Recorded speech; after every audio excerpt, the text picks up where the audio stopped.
How low should you squat, and how to improve it? It's a tried and true move for a reason. It hits the spot when you're looking for a workout to quite literally kick your butt. We're talking about the functional, no-frills squat. The multi-joint move works your glutes and quads and can strengthen your hamstrings, too. For starters, squatting down far enough, aka scoring good squat depth, is key.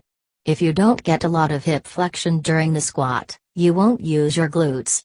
Depth of squat matters a great deal in terms of improving your glutes and hamstrings, says Mike Boyle, co-founder of Mike Boyle Strength and Conditioning and author of New Functional Training for Sports. To fire up your muscles in all the right places, here is Boyle's breakdown of the squat, from the ground up.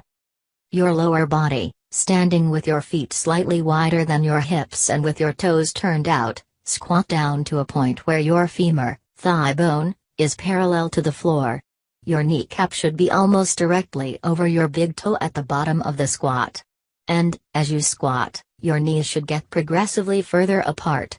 That's a sign that the right muscles are doing their job as you descend, he says.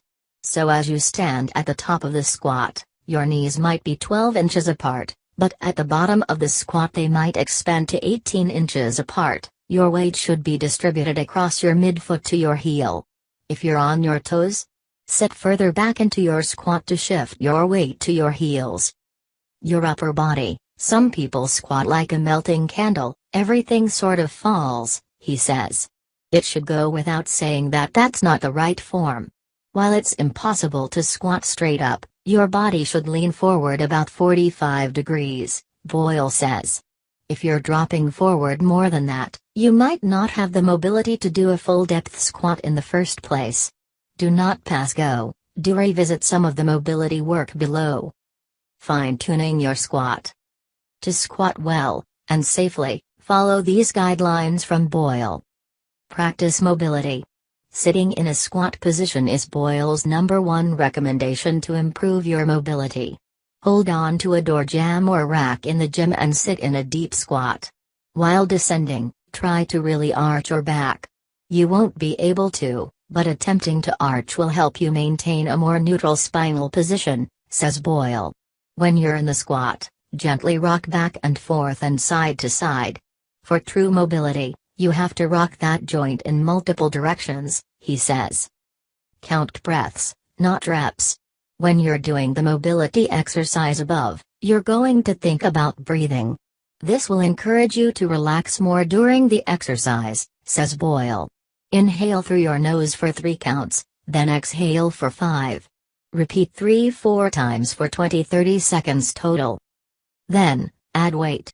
As physical therapist Gray Cook puts it, there's no sense in adding strength to dysfunction. However, once you've successfully mastered squat mechanics, it's time to add resistance. Why?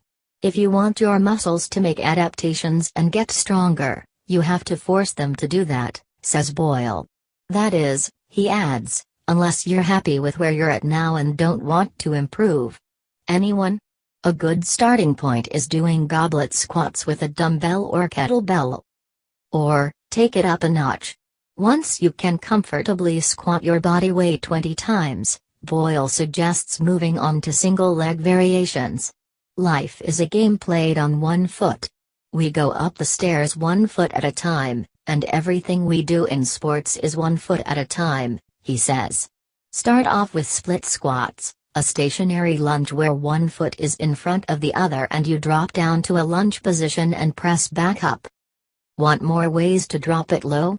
Check out these 6 squat variations to build size and strength.